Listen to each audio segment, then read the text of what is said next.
Well, it's fall of 2024. I'm recording this on the 5th of September, and it's Thursday. We don't have mask mandate on airplanes anymore. What's the story with that? What happened? That's what we're talking about today. I'm going to read from a U.S. District Court from Florida, a Trump appointee by the name of Kathryn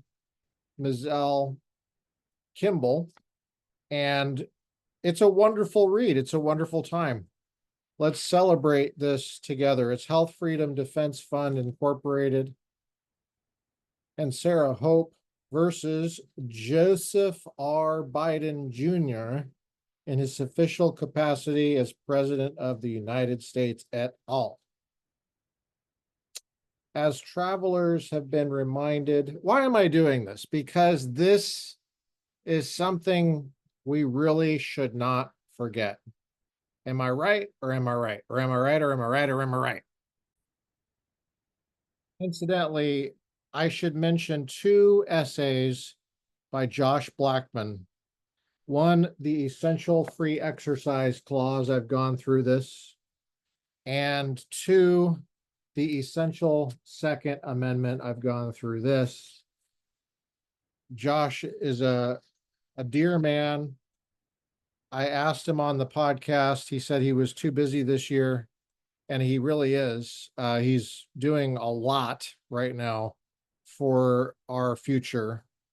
But in those two very substantive academic articles, which you could read, you could understand,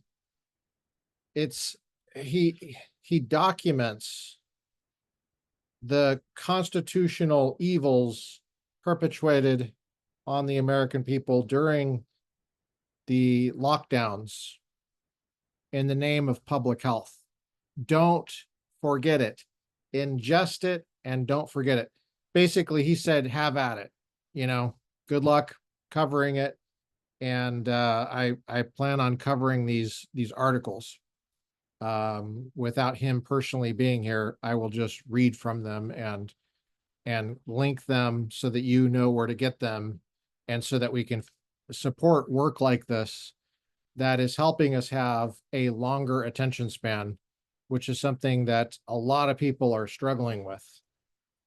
So back to the Health Freedom Defense Fund Incorporated, that's Carolina Daza and Sarah Pope versus Joe Biden. As travelers have been reminded for more than a year, federal law requires wearing masks in airports, train stations, and other transportation hubs, as well as on airplanes, buses, trains, and most other public conveyances in the United States. Failure to comply may result in civil and criminal penalties from the same people who say defund the police. Interesting.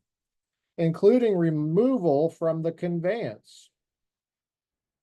This masking requirement, commonly known as the Mask Mandate, is a Center for Disease Control and Prevention CDC regulation published in the Federal Register on February 3rd, 2021.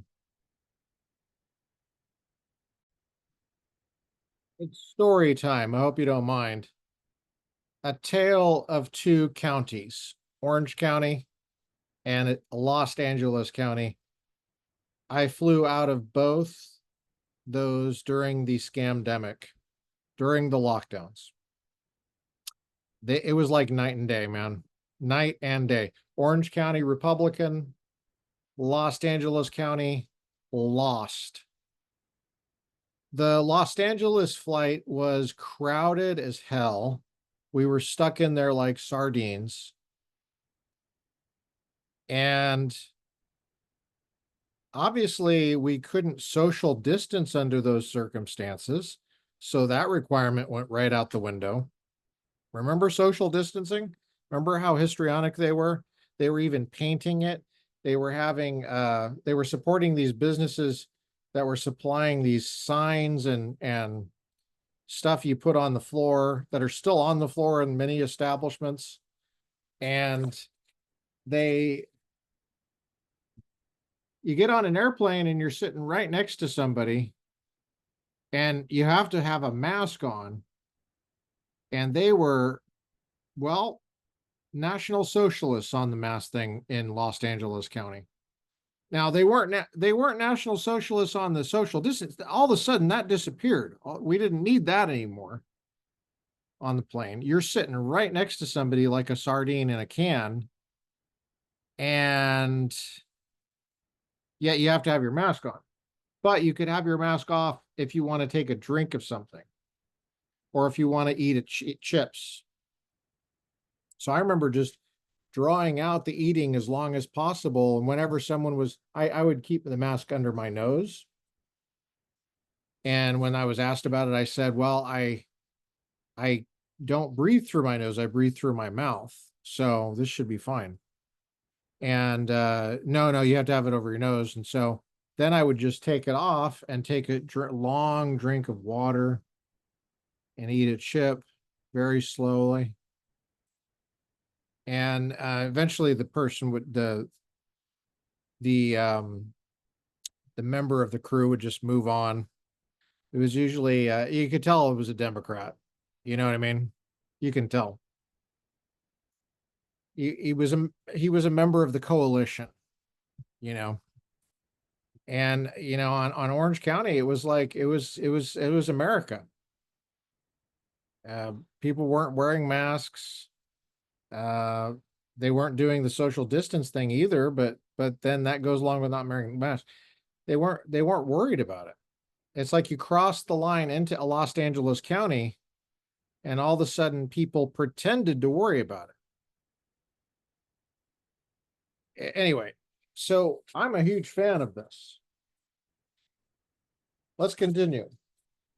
In July 2021, Sarah Pope, thank you, Anna Daza, and Health Freedom Defense Fund sued various government officials and the CDC, seeking a declaratory judgment that mask mandate was unlawful and to have it set aside for violating the Administrative Procedure Act, APA. Yeah. By the way, the APA was also the basis of striking down, reversing, is a better way to put it, reversing Chevron deference. That was the Loper Bright case, future topic on the Republican Professor podcast. Following submission of the administrative record, defendants, collectively referred to as the government, moved for summary judgment on January 18th, 2022. Big mistake. Big mistake on the part of the government, but actually turned out to be a wonderful thing for us. As provided in the parties' agreed briefing schedule, plaintiffs filed a cross motion for summary judgment February 17th, 2022. And what date is this signed? It was signed April 18th, 2022. My gosh. The parties completed briefing on March 31st. The cross motions for summary judgment are now ripe for review. The court concludes that the mask mandate exceeds the CDC's statutory authority and violates the procedures required for agency rulemaking under the APA. Accordingly, the court vacates the mandate and remands it to the CDC. Background. In December of 2019, a highly contagious respiratory virus, colloquially known as COVID-19, began spreading throughout the world. A month later, the Secretary of Health and Human Services declared COVID-19 a public health emergency. Then on March 13th, 2020, President Trump declared the COVID-19 outbreak a national emergency. COVID-19 continued to spread. I'm on page 3. Throughout 2020, despite experiments with unprecedented movement restrictions and social distancing measures. By the end of 2020, approximately 20 million Americans had been affected with the COVID-19, and over 360,000 Americans had died from it. Died from it or died with it, Kathryn? Huh?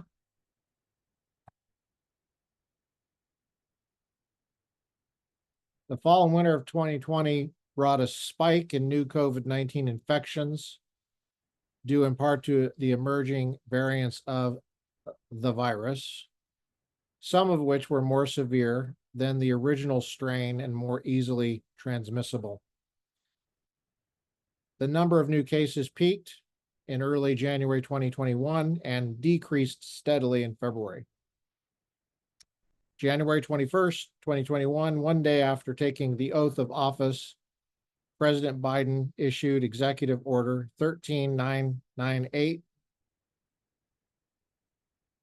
The executive order recognized the threats of the continuing COVID-19 pandemic and reasoned that mask wearing can mitigate the risk of travelers spreading COVID-19. Accordingly, the order directed executive officials to require masks on various forms of transportation and while in transit hubs. By the way, based on what I saw here in Orange County, and I could tell they're Democrats because of the bumper stickers, there were quite a few people driving around in their cars by themselves with masks. I never saw anybody doing that with the Republican bumper sticker. I think it's pretty safe to say there was a party line difference on that. And so these folks were doing that before this order, and they were extra doing it after the order. They were really excited about this order, apparently. What I'm trying to say is no one was thinking about this at all, as she's going to point out. They weren't thinking. I'm a big fan of thinking. I mean, I used to be a bigger fan, but then I lost all this weight. I used to be huge fan. Well, approximately 2 weeks later, on February 3rd, 2021, the CDC published the mask mandate without allowing public participation through the APA's notice and comment procedures. As the basis for dispensing with the ordinary APA requirements, the CDC found that it would be impracticable and contrary to the public's health to delay the mandate seek public comment. Normally there's a comment period where I think it's 90 days usually. Anybody can get on there and comment and criticize the proposed rule. This is required under the APA, the Administrative Procedures Act. This is commonly known in administrative law circles, and I know administrative law doesn't sound like a very sexy topic for the Republican Professor podcast, but let me tell you something. It's an incredibly sexy topic, and if you're on the ball on this stuff, then you're on the cutting edge of American politics right now. In fact, I would say that if you don't know anything about administrative law, you're probably an American politics idiot, because it's front and center on this stuff. Okay. You got to get up on this, and that's what I'm trying to help you with here. Got to prepare you for Loper Bright. I got to prepare you for talking about this stuff. This affects a lot of different things. It affects the Second Amendment. It affects the First Amendment, as Josh Blackman points out in those articles. The mandate also disavowed being a rule under the APA. I'm on page 4. In the mandate, the CDC explained that COVID-19 spreads very easily and sustainably between people who are in close contact. The spread occurs mainly through the transfer of respiratory droplets from one person to another. Masks, the CDC found, prevent this spread by blocking exhaled virus and reducing inhalation of these droplets, and these are quotations. Because COVID-19 can be spread by pre-symptomatic and asymptomatic individuals infected with it, that is to say, it can be spread by people who were not sick, healthy people. The CDC found that masks are one of the most effective strategies available for reducing COVID-19 transmission, unquote. And I'm not always going to tell you when the quotations begin and end just for the sake of getting through this.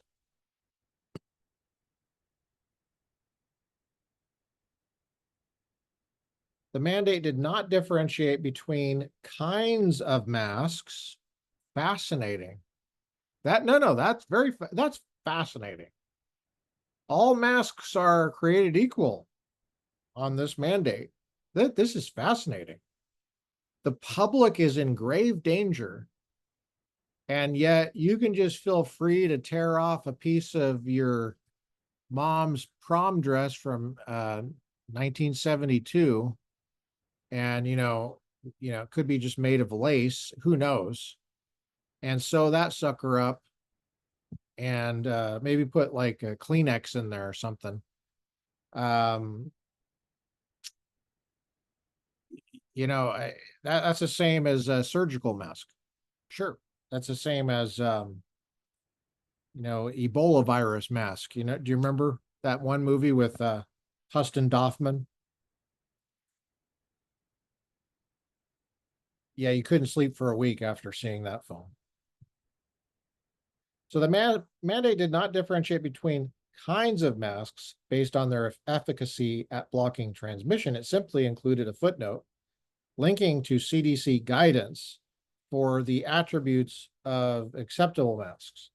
Masks can be either manufactured or homemade and should be of a solid piece of material without slits, exhalation valves, or punctures. And I'm assuming they mean macroscopically when you look at it without the aid of a microscope. There's no holes in it. Of course, we know that there's holes in these masks. We know that. If it's ordinary cloth like this, if you look at this under a microscope, you're going to see holes, right? You never heard of breathable material, cotton? People prefer 100% cotton to polyester. Well, at least I do. I know that the green people are trying to get you to wear plastic, and they don't like cotton because cotton requires a lot of water, and we got to save that water, according to them. So it goes in the ocean and rises, makes the ocean rise. Okay. The mask mandate requires that a person wear, I'm on page 5, a mask while boarding, disembarking, and traveling on any conveyance into or within the United States. Wow. Wow, wow, wow. You could be driving across the border with the cartel in a Jeep Wrangler with the hood off, or with not the hood, but the top off. And you got to wear a mask. Got to wear a mask.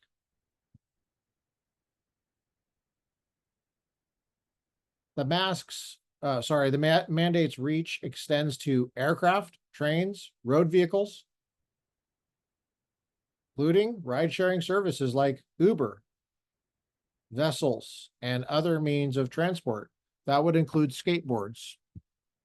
You're skateboarding into the United States with the cartel, you got to wear a mask.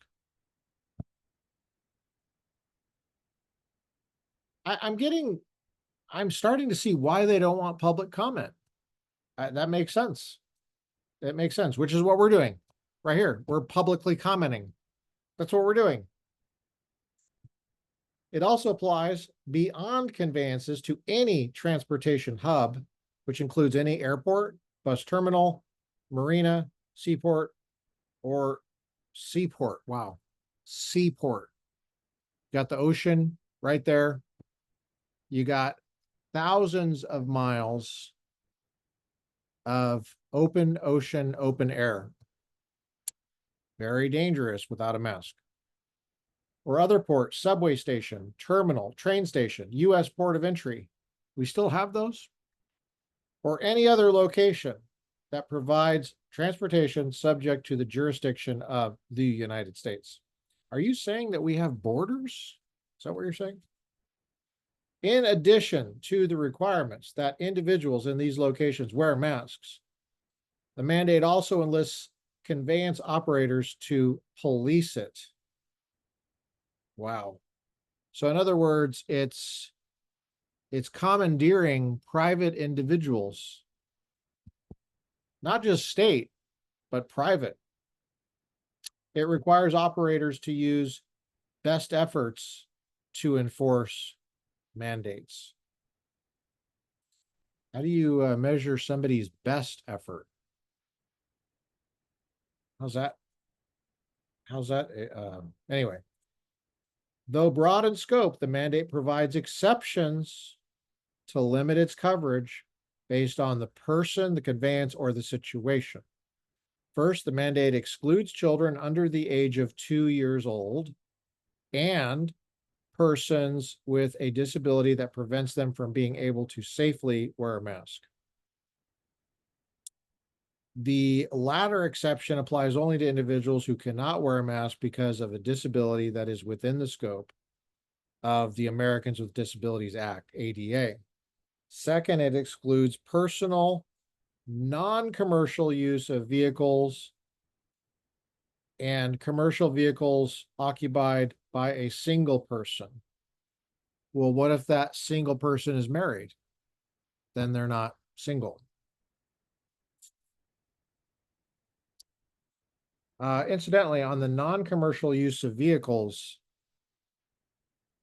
given the way the Commerce Clause is understood by Democrats, is there such a thing? They think that everything has to do with interstate commerce. Third, it excludes situations where, for example, a person must wear a mask, must wear an oxygen mask. In other words, if that person needs oxygen, then you don't have to wear a mask. But if you're one of the people that don't need oxygen, you know, if you're one of those people, or is actively eating, drinking, or taking medication, LOL, or must remove the mask to verify his identity or to catch his breath after feeling winded. Oh, I didn't know that was an exception. I mean, at the time, I've read this carefully, as you can see my LOLs. Man, I would have used that more often. After feeling winded, or to communicate with someone who is hearing impaired, which is everybody who's enforcing the mask mandate. So you have to yell at them. Health Freedom Defense Fund, Daza and Pope sued to challenge the mask mandate on July 12th, 2021. Daza and Pope routinely travel by airplane. Daza has anxiety that's aggravated by being around Democrats. Is aggravated by wearing masks. Daza alleges that the government does not recognize her anxiety as a basis for a medical exemption from the mandate.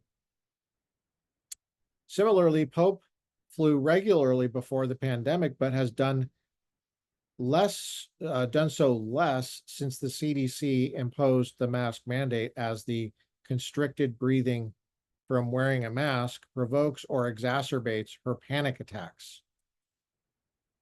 Health Freedom Defense Fund is a nonprofit organization that opposes laws and regulations that force individuals to submit to the administration of medical products, procedures, and devices against their will. I'm on page 6. Health Freedom represents the interests of its members who are subject to the mask mandate, at least one of whom has alleged harms sufficient to establish standing in her own right.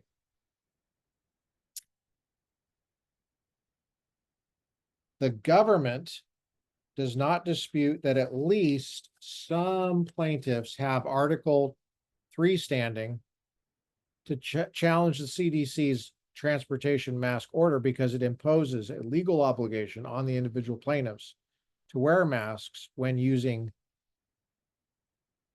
public transportation. Seeking a declaratory judgment that the mask mandate is unlawful and to have it set aside under the APA, plaintiffs sued President Joseph Biden, Secretary of Health and Human Services Xavier Becerra. Actually, I don't think it's called secretary. I don't think we're allowed to call him that anymore. I think it's administrative assistant now. Or sometimes I've seen office manager. So let me restate that. Administrative assistant of Health and Human Services Xavier Becerra. Or, okay, let me try this. Office manager. Program coordinator Xavier Becerra. That sounds better.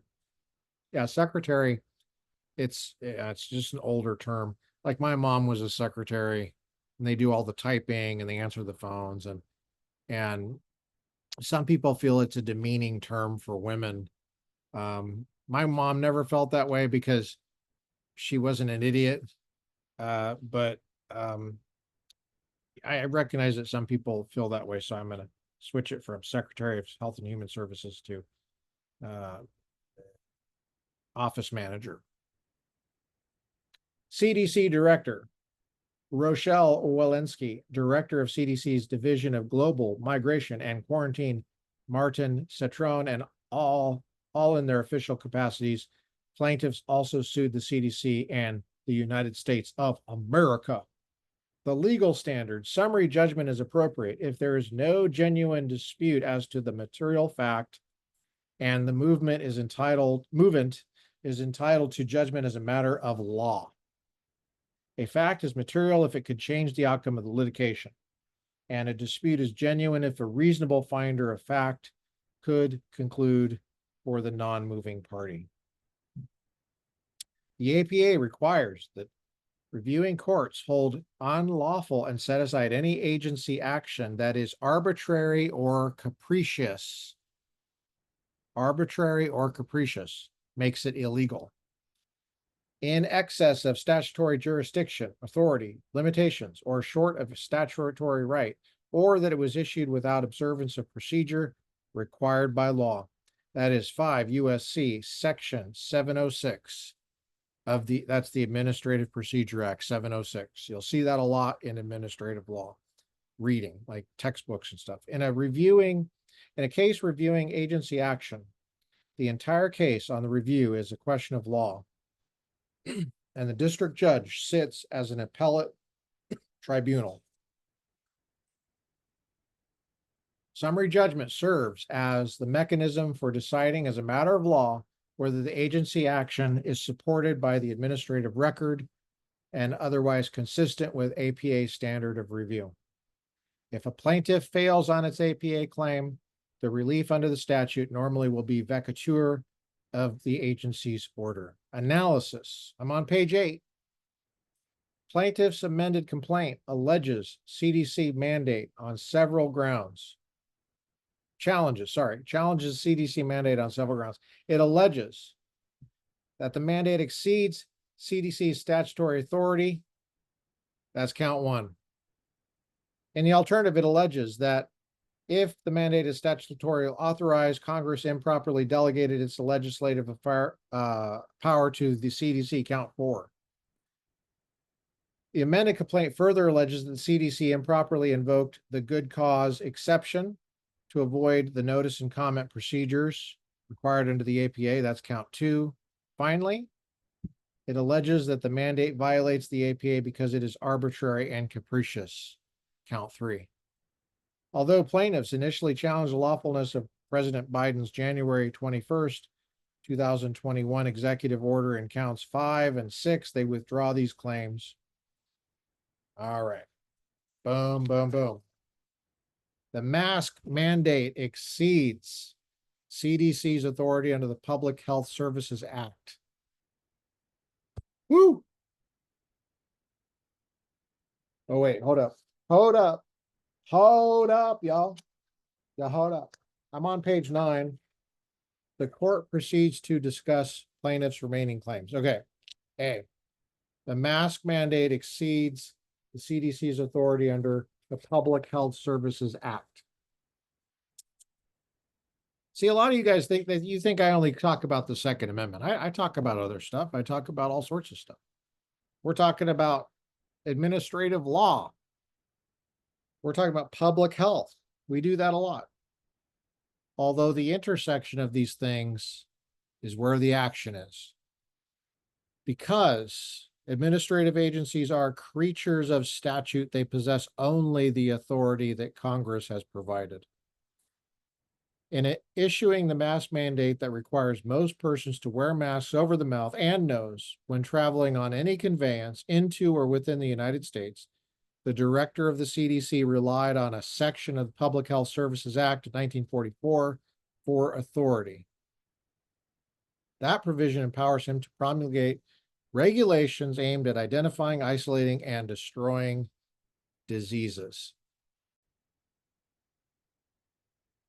Quote, this is from a court case. The CDC, with approval of the Secretary of Health and Human Services, is authorized to make and enforce such regulations as in, this is a 2021 court case, as in his judgment are necessary to prevent the introduction, transmission, or spread of communicable diseases from foreign countries into the United States, or possession, or from one state into the possession of any other state, or possession.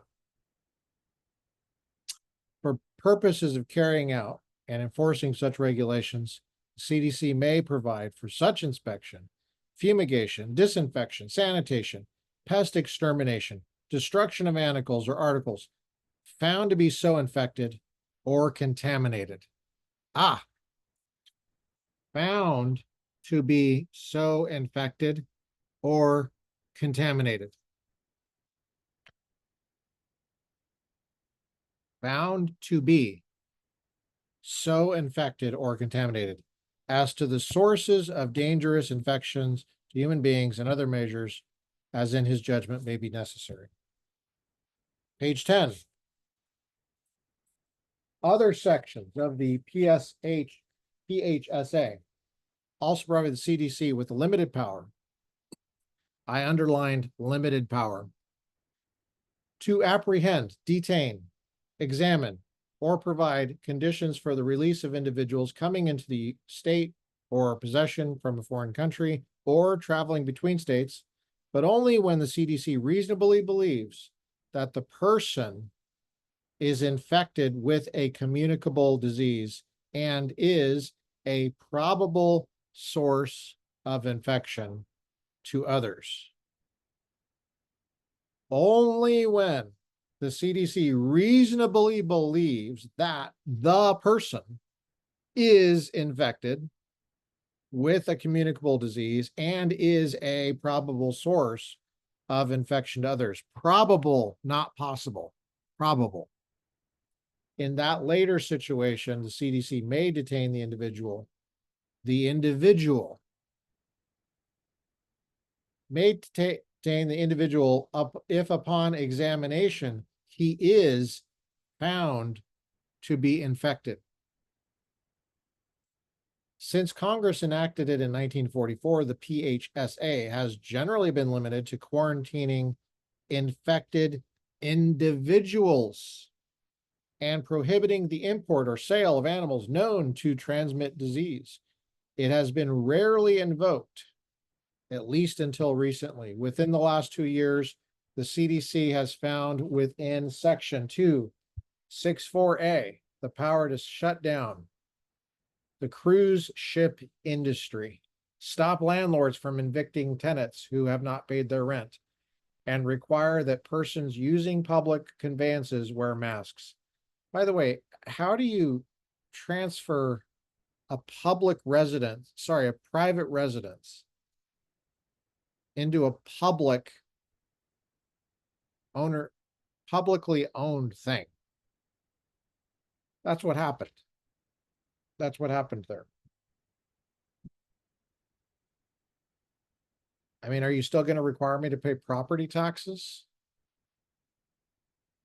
in that situation? Oh, no, no, you still have to pay property taxes. It's just that I can't collect rent. I see. I got it. Yeah, that's communism. That is communism right there, buddy. Courts have concluded that the first two of these measures exceeded the CDC's statutory authority under Section 264. There's some references there. I'm not going to mention them. No court has yet ruled on the legality of the third. Let's go back to the third thing. Shut down cruise ship industry, stop landlords from evicting tenants. Those two things were struck down. Require that persons using public conveyances wear masks. That's where we're at. That's the third thing. No court has yet ruled on the legality of the third. You know, I should do the one about the landlords and tenants. I should do that one. I got to track that one down.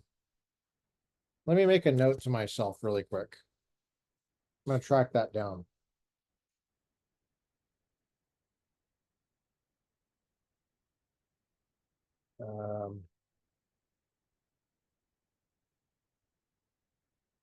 There's no case cited for that.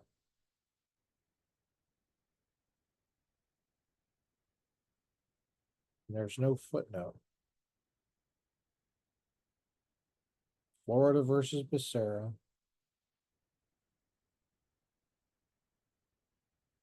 Okay. I'll take a look at that. I got to find that one. I'll track it down. At first blush, it appears more closely related to the powers granted in Section 264 than either the sale order or the eviction moratorium. But after rigorous statutory analysis, the court concludes that Section 264A does not authorize the CDC to issue the mask mandate. This is a Trump-appointed judge. As always, when determining the meaning of a statutory provision, the court looks first to its language, giving the words used their ordinary meaning. The opening sentence of 264A, and let's go back really quick. That would be 42 U.S. Code, Section 264A. 42 U.S. Code. That's where the Section 1983, that 42 U.S. Code is where Section 1983, you can sue the government for violating your rights, as long as they're clearly established at the time. And it's a matter of policy that, well, actually, either way. So if it's a matter of policy or it's not a matter of policy, you can sue the government or the individual. All right. Now, as always, when determining the meaning of a statutory provision, you look first at the language, ordinary meaning. The opening sentence of 264A grants the CDC power to issue regulations that, in its judgment, are necessary to prevent the spread of communicable disease. The second sentence informs the grant of authority by illustrating the kinds of measures that could be necessary: inspection, fumigation, disinfection, sanitation, pest extermination, and destruction of contaminated articles and animals. I'm on page 11, people. In other words, the second sentence narrows the scope of the first. Thus, if Section 264A authorizes the mask mandate, the power to do so must be found in one of the actions enumerated in the second sentence. Let's get that second sentence. Inspection, fumigation, disinfection, sanitation, pest extermination, and destruction of contaminated animals and articles. So what is she doing? She's saying, take that list of things that the government can do to prevent an outbreak or curb an outbreak. Where's the mask mandate fit with that? Is it inspection? 9. Is it fumigation? 9. Ever ask a 7-year-old German boy if he's 8? And then he says 9. And you're like, wait, are you? So you are not? Or is it sanitation? 9. Is it pest extermination? 9. Destruction of contaminated animals and articles? 10. No.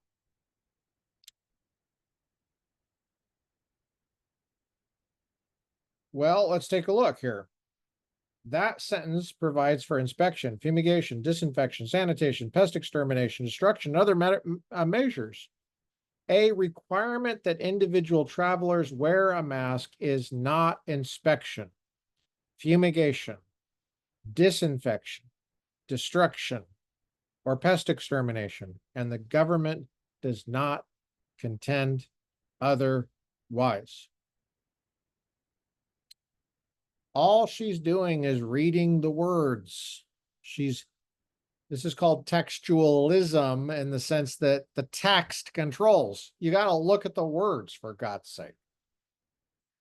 And I'm going to make another comment here. Page 10 at the top. Remember I said limited power? I underlined it. The text of the law passed by Congress, the PHSA, provides the CDC, which is a creature of Congress, with a limited power. Limited power.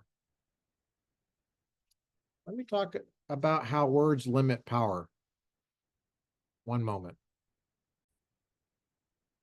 Okay, I just had to find something to show you. We're talking about how text limits the power of government. We want a government of limited powers, not unlimited. People who run government want unlimited power. That's just how it tends to be. Even good people in government tend to get carried away. It's human nature. That's why we have separation of powers. I'm going to share my screen and I'm going to compare and contrast the CRS report on the Introduction to Legislative Process, which is published by Congress, with the U.S. Constitution, Article 1, Section 1, which creates Congress. Okay, Constitution comes first, Congress comes later. Congress then has an understanding of Constitution, which is at odds with the Constitution itself. I'm going to show you. So let's get a handle on this, okay? Here's the Introduction to Legislative Process in the U.S. Congress, Congressional Research Service, informing the legislative debate since 1914. This particular one is available as a PDF, updated November 24th, 2020. If you're wondering how to get a copy, you go to giggle.com, CRS, Introduction to Legislation. It's the first one, clicky little wiki, and then you can print that out as a PDF and you can give it as a stocking stuffer for Christmas, which is what I do. Now, I want to show you something down. I want you to scroll down. You see this table of contents, you see the overview. I'm always very interested in the overview. Look at that first sentence there. Introduction to the legislative process in U.S. Congress. Congressional Research Service is an arm of the U.S. Congress. Overview. Article 1 of the U.S. Constitution grants all legislative powers to a bicameral Congress. Okay, don't forget that. Don't forget what it said.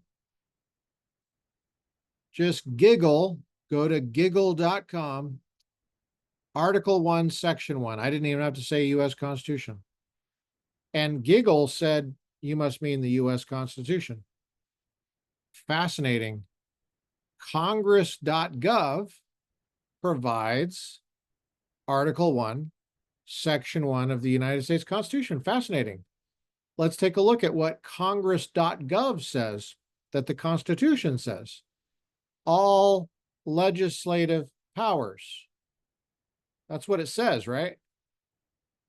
So far, so good.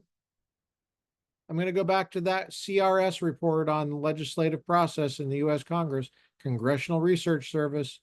It says all legislative powers, right? Well, let's go back to the Constitution. Actually, Section 1 says all legislative powers herein granted. What in the world do those two words do there? They limit Congress's power just with two words. They don't have all legislative power. They only have the powers that are herein granted. Specifically, those ones in Section 8 that are enumerated. And take my Congress course if you want to know more. But look at how Congress itself says they take out the herein granted.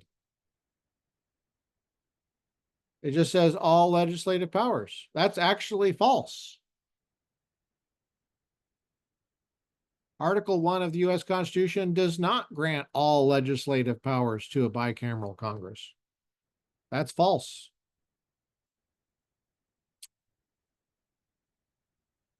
It grants all legislative powers herein granted, which means it's not just all legislative powers, it's those ones that are mentioned in the text. The text controls. The text limits government. This is American Constitutionalism 101, and the U.S. Constitution, as interpreted by Congress, got it wrong in an official document.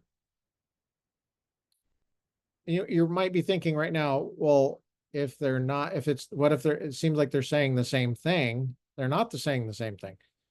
First of all, it's not false to say that all legislative powers herein granted are given to the Congress. That's not false. This is true. But it is false to say all legislative powers are given to Congress, because guess who has some legislative power in our separation of powers scheme of things? The President of the United States has some legislative powers. The president has power to address Congress in a State of the Union. That's actually a duty, not just a power. But because it's a duty, it's also a power.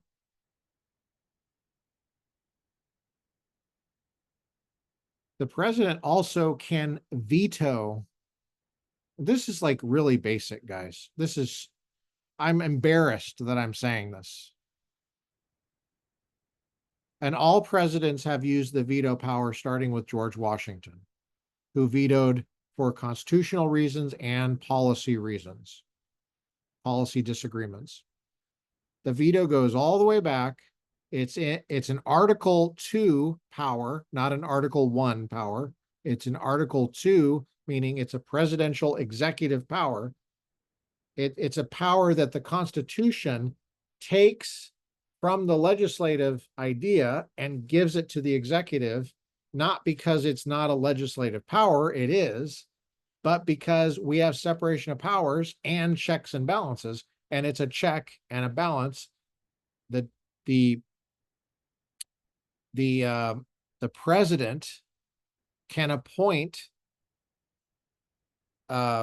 officials in the executive branch and can do all sorts of stuff. But those officials, if they're officers, must be confirmed by the Senate. So the Senate has some of the power of appointment, which is an executive function. The Senate has some of that power. And the president has the power to veto. The Congress also has the power to override that veto if certain conditions are met. Now, what does this have to do with this? Well, it has a lot to do with it. The Trump appointee is saying, reminding the Democratic president, Congress has limited power. It's limited by the text of the Constitution and that which Congress creates. This act and the CDC, this agency, has limited power, limited by the words in the authorizing documents. The text controls, and you got to read it carefully. By the way, I'm going to share my screen once again for those of you who are not listening. You should be shocked and horrified that the U.S. Congress, in an official document, leaves out "herein granted." You should be horrified. You should be writing your representative and saying, what the hell is going on? You should be writing your senator, what is going on here? Why are you leaving these words out? They're not throwaway words. They mean something. All legislative powers admits of no exceptions. This in the Constitution admits of exceptions, saying all legislative powers herein granted shall be vested in a Congress of the United States, which shall consist of a Senate and a House of Representatives, is saying all legislative powers herein granted are vested in a Congress. It's limited to herein granted in this document. And here you have Article 1 of the U.S. Constitution grants all legislative powers. And you know what? Let's just get rid of herein granted. We don't want that. We can do anything we want.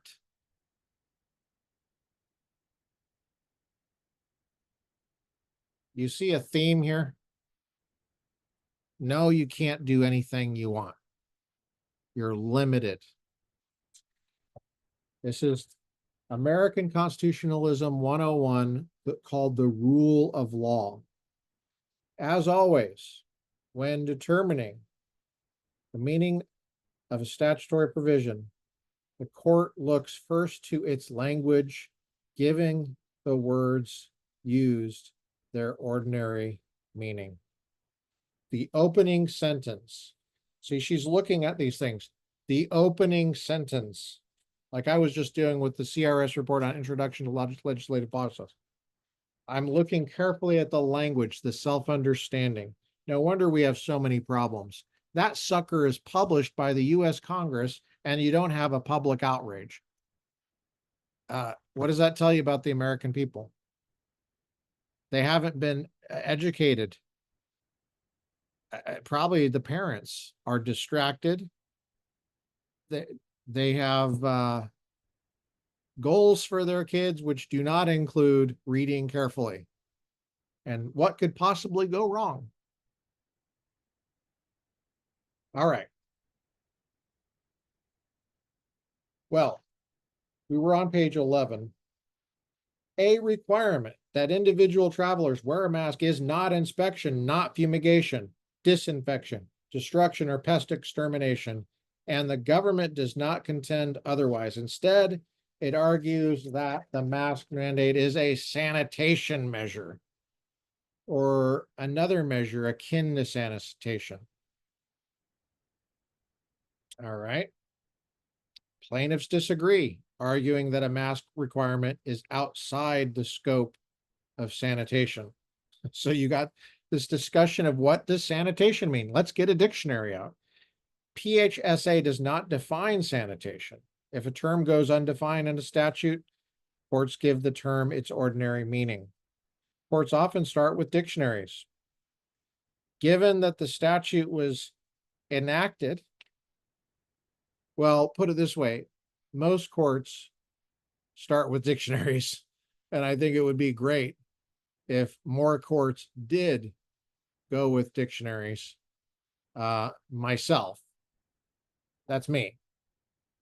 Let me pull up the dictionary definition of, for example, something that's an ordinary term, wife. This is the Oxford English Dictionary, 2015, the year that the Obergefell decision came down. And it says, oh, Wiener is a Frankfurter. Wife, the woman to whom a man is married. Wi-Fi, computers, a system for sending data over computer networks using radio.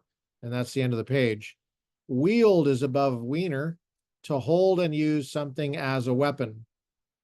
Wiener, wife, the woman to whom a man is married. That's 2015 Oxford English Dictionary. I got like 2 or 3, maybe 4 episodes on the definition of marriage. And some of you are thinking, wow, you must really like that topic. And I've written a lot about it. There's some articles on the Substack too that go into detail on the legalities of that and the story behind that. The civil rights story is often told wrong, and I tell the right story. So you'll want to take a look at that at some point. Well, PHSA does not define sanitation, so courts often start with dictionaries. Given the statute was enacted in 1944, the court looks to dictionaries from the early and mid 20th century to begin its analysis. They provide 2 senses of sanitation that are relevant here. First, sanitation may refer to measures that clean something or that remove filth, such as trash collection, washing with soap, incineration, plumbing. Okay, you got Webster's, you got Funk and Wagnalls. Okay.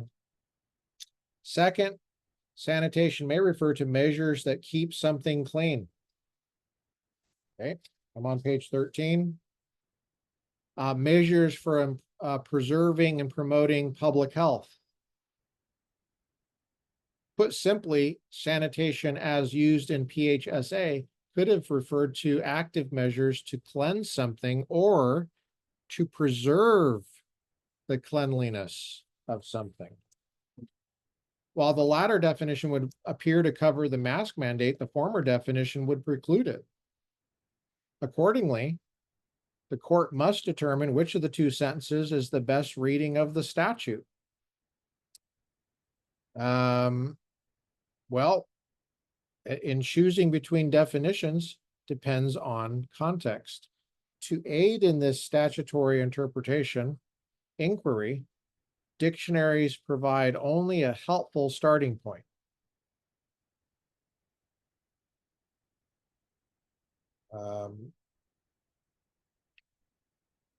There's some philosophical issues and definitions that are covered in any good basic logic textbook. The one I used for 15 years is Patrick J. Hurley's Introduction to Logic, Chapter 2, which is all about definitions. I cover that in the definition of marriage in law and politics videos in those episodes from last year. Just FYI. By the way, you might wonder, why am I saying that now? Well, it's still on the ballot. You guys understand this is still the dictionary definition of marriage. The definition of marriage, the ordinary understanding of it, is still a political issue. You probably don't know that. And you might not know what I'm talking about right now, but it's on the ballot in California. There's another redefinition issue happening in California. Let me pause and get something for you. I'm sharing my screen again. I'm going to the Republican Professor Facebook page. As you can tell, this was a very popular post, but I just posted it 3 hours ago. Prop 3. This is the California College Republicans recommends no on Prop 3. Look at, changes the marriage definition, changes the definition of marriage again, yet again, to include the right to marry anyone or anything. That's happening this fall. And I don't have the exact language ready, but I just, minimally, I'm just pointing out that an issue related to the definition of marriage is a live issue right now in California in 2024. It's still, like, you wonder why I keep mentioning it. It's because it's not going to go away. It's a huge issue. And it goes to the deeper issue of the meaning of terms and limited government.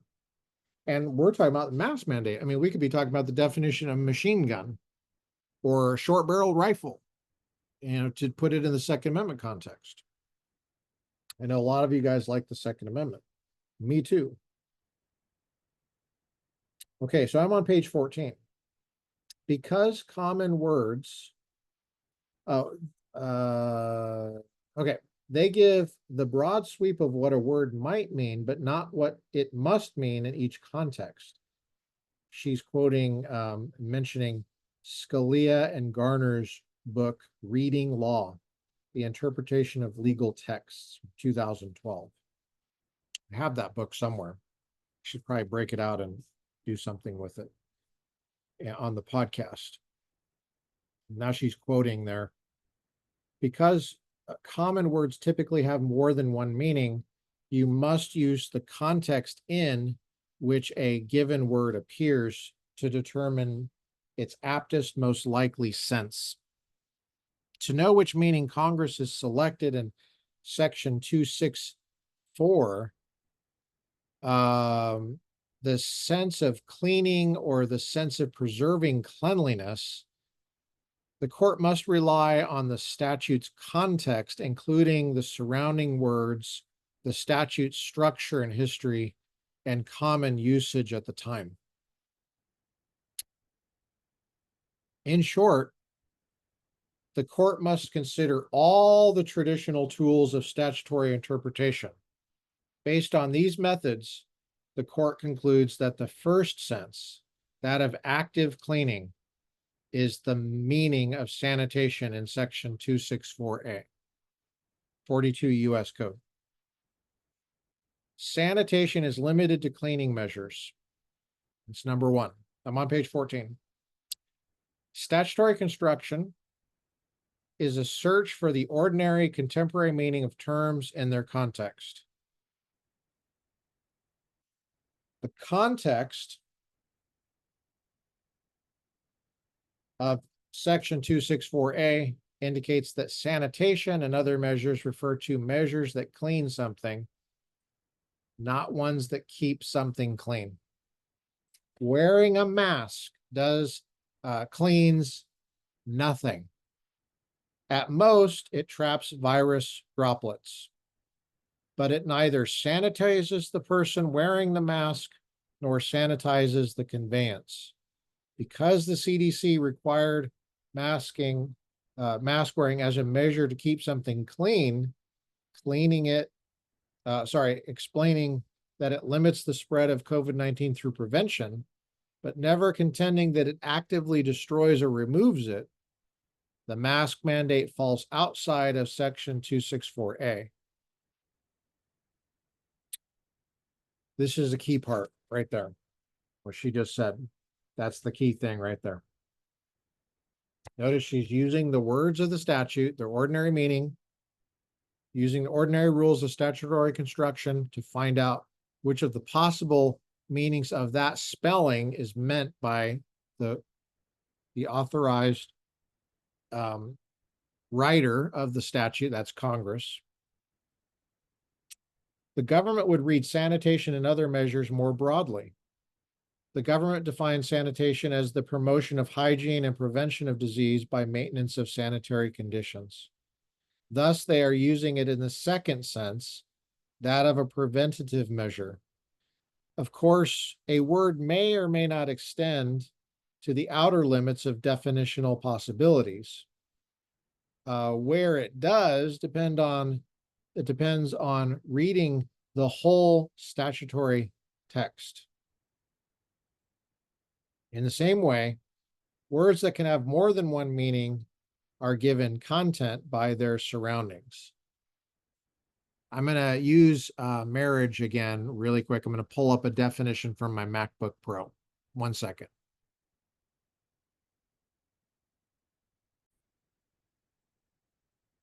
Okay. Let's see here. Here's the definition, MacBook Pro. Let me see if I can make that bigger. Should have made it bigger already.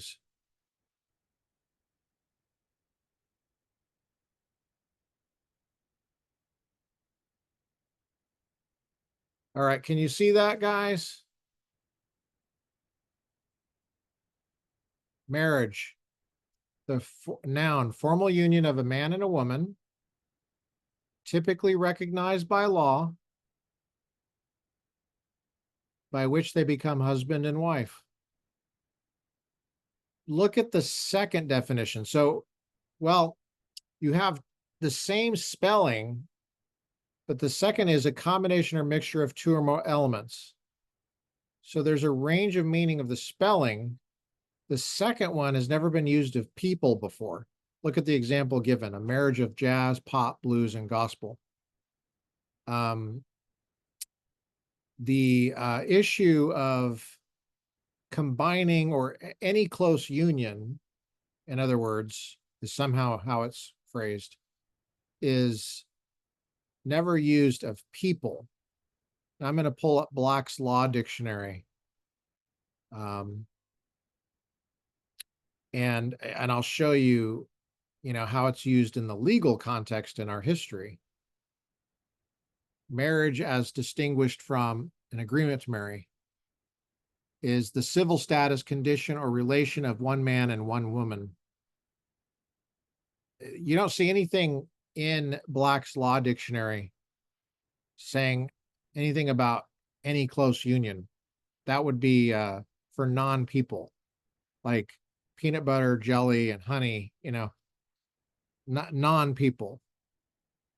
And this is just an example of what I'm talking about terms. The spelling could be the same, but they're two different words. And so you got to be careful. And that's what she's saying Biden's administration is doing here. They're taking sanitation. It's got the same spelling, means two different things. And the correct usage of that spelling in the statute is not the same meaning that the Biden team says that supports the mask mandate in terms of sanitation. So the government would read sanitation and other measures more broadly. The government defines sanitation as the promotion of hygiene and prevention of disease by maintenance of sanitary conditions. Thus, they are using it in the second sense, that of a preventative measure. Of course, a word may or may not extend to the outer limits of definitional possibilities. Whether it does depends on reading the whole statutory text. In the same way, words can have more than one meaning. She should say spellings that can have more than one meaning are given content by their surroundings. Thus, even if the government is correct that sanitation may extend to preventative maintenance measures, and even if masking is a conventional sanitation measure, there are 4 reasons to believe it does not extend so far here, page 16. So she doesn't just assert this, she's arguing this. She's saying, here's my reasons for that conclusion. Start with the immediate context. Sanitation travels in company with inspection, fumigation, disinfection, pest extermination, and destruction. These terms involve measures aimed at identifying, isolating, and destroying the disease itself. And though sanitation is susceptible of many and wide-ranging meanings, it is given more precise content by the neighboring words with which it is associated. What these words have in common is that they involve identifying and eliminating known sources of disease. They do not maintain the status of being disinfected or fumigated. Instead, they all change an object's status. More specifically, they involve the direct targeting of disease through a discrete action. And again, some of this I'm getting rid of the quotation marks because she's quoting legal sources. So too, sanitation and other measures must be read in that context. Although the government argues for a broader sense of sanitation, or at least the sense of sanitation that preserves a state of cleanliness, many of its own examples involve active cleaning, page 17. So, for example, offering hand sanitizer, sanitizing wipes as example of sanitation, both tools that remove pathogens and unwanted disease. Courts avoid ascribing to one word a meaning so broad that it is inconsistent with its accompanying words. Thus, though sanitation could be defined as maintaining something in a status of good hygiene and preventing disease, as the government's definitions show, the context here suggests that is not the case. It indicates instead that sanitation means changing, not preserving, the status of an object or area by cleaning. Customary usage at the time agrees. One method to assess the ordinary meaning of the term is to search a database of naturally occurring language. A search returns the desired word as well as its context, and with a sufficient sample size, search results permit inferences on how a word was used. This method is known as corpus linguistics. The court here searched the corpus of historical American English to find uses of sanitation between 1930 and 1944. Of the 507 results, the most frequent usage of sanitation fit the primary sense described above. A positive act to make something, to make a thing or place clean. Common examples referred to sanitation in the context of garbage disposal, sewage and plumbing, or direct cleaning of a dirty or contaminated object. In contrast, by far the least common usage, hovering around 5% of the data set, was of sanitation as a measure to maintain a status of cleanliness, as a barrier to keep something clean. I'm going to mention here that the court is doing its own briefing here. And so the COHA search results are consistent with the contextual clues of the active words surrounding sanitation in section 264A. I'm on page 18. And how much more are we going to do today? We're not going to finish this today. I'm going to go through page 23, hopefully. Further contextual clues support this reading. One is an implication of the government's definition on the surrounding terms. Recall that Congress listed fumigation and disinfection and destruction alongside sanitation.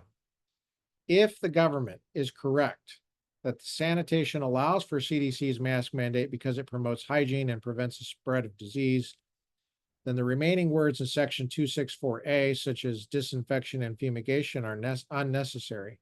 Every act necessary to prevent disease spread would be possible under sanitation. It's very good. That's a very good insight right there. Yeah, why would it be limited to emergency pandemics? You would want to do this all the time. It would thus be impossible to give effect to every clause of the word of the statute, because these words would all be subsumed under the umbrella of conventional sanitation measures. Such a reading renders most of the second sentence mere surplusage, an untenable result when other interpretations are available. That's a reductio ad absurdum type of argument. These words cannot be meaningless, else they would not have been used. In other words, that's an absurd result. So we must deny what led to the absurdity, namely the government's argument. Instead,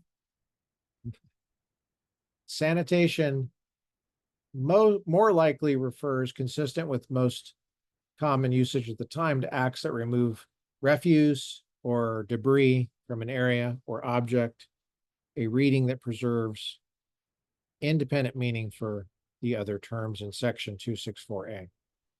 The history of 264 is another clue. As the list of actions suggests, I'm on page 19, the federal government's use of the quarantine power has been traditionally limited to localized disease elimination measures applied to individuals and objects suspected of carrying disease. The federal government's authority to inspect and quarantine was used to assist states, which held the primary authority to institute public health measures. She mentions that public health power is historically part of state police power. Though the government once conceded that section 264A merely consolidates and codifies this history, it now finds a power that extends far beyond it to population-wide preventive measures such as near universal mask requirements that apply even in settings with little nexus to interstate disease spread, like city buses and Ubers. Such a definition reverses the import of history as well as the roles of the states and the federal government. Trump appointee. Page 20. In sum, the context of the nearby words, the contemporary usage, that's contemporary to 1944 when it was passed, the implications of the government's definitions, that's the reductio ad absurdum argument, and the history of section 264 suggests that sanitation and other measures like sanitation are far narrower than the government posits. Number 2, sanitation is limited to property, page 20. Sanitation is limited to property, page 20. There is another serious flaw to the masking as sanitation argument. Subsection A does not give the CDC power to act on individuals directly. You have a Trump-appointed judge defending individual liberty from government encroachment, which always has to do with manipulating language and definitions of terms, always. Ignoring limitations and acting inappropriately by abusing definitions. Reading the statute. So the CDC is not given power to act on individuals directly. Reading the statute as a whole shows that it is divided into 2 parts.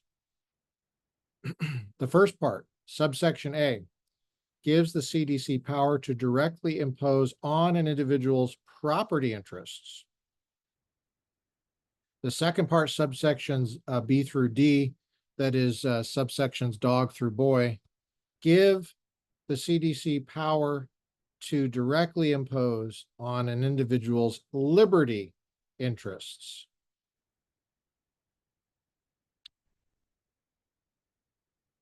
Page 21.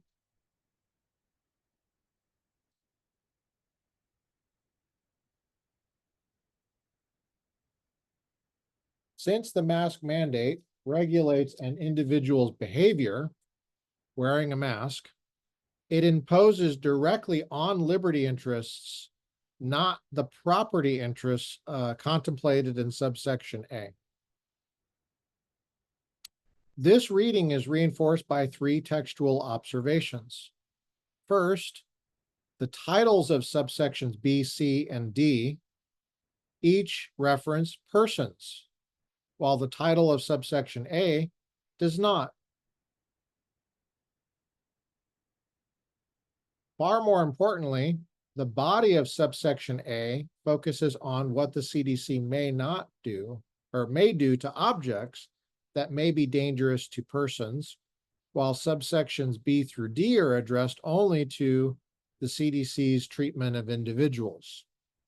Second, all the examples in subsection A, inspection, fumigation, disinfection, sanitation, Christian flip-off, pest extermination, and destruction are words that are not commonly used to describe what one person does to a person, except, in the abortion context, which the Democrats love. Instead, they are tied to specific tangible things on which the agency may act. The only term arguably applicable to persons is inspection, but that would undercut any independent meaning given to examination in the later subsection. Third, the mask mandate is more closely related to a power discussed in subsection B, conditional release. That's section 264B, B as in boy. The mandate requires a traveler to do something to have the privilege of passing a checkpoint and continuing on his journey. I'm on page 22. In other words, a person may travel subject to or dependent on a condition, namely that he wear a mask. Black's Law Dictionary. Woo! Defines release to include the fact of being freed from restraint or confinement.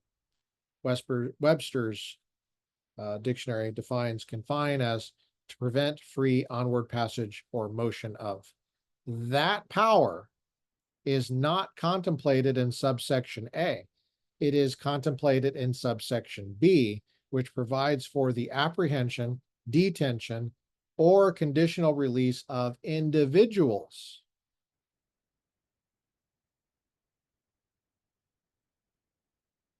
Explaining that an individual subject to isolation, quarantine, or conditional release may release order may travel if the CDC approves the precautions taken to prevent potential transmission or spread of a communicable disease. The power to conditionally release a person bears similarity to a provisional pratique, which allowed a vessel to enter the port only after completing some narrow and discrete task, typically fumigation of cargo or the like. Indeed, the mandate likens itself to pratique, saying that conveyance operators operating a conveyance arriving at or departing from a U.S. port of entry must require all persons on board to wear masks for the duration of travel as a condition of controlled free pratique. Pratiques apply to vessels and conveyances, giving permission for a carrier to enter a U.S. port, disembark, and begin operation under certain stipulated conditions. I mean, we control the border? Is that what you're trying to say? A conditional release does the same for individuals. Both measures grant clearance to travel when a person or object conforms to the procedures required by public health officials. The opposite of conditional release is detention or quarantine. Anyone who refuses to comply with the condition of mask wearing is, in a sense, detained or partially quarantined by exclusion from a conveyance or transportation hub under authority of the mask mandate. They are forcibly removed from their airplane seats, denied boarding at bus stops, and turned away at train station doors, all on the suspicion that they will spread a disease.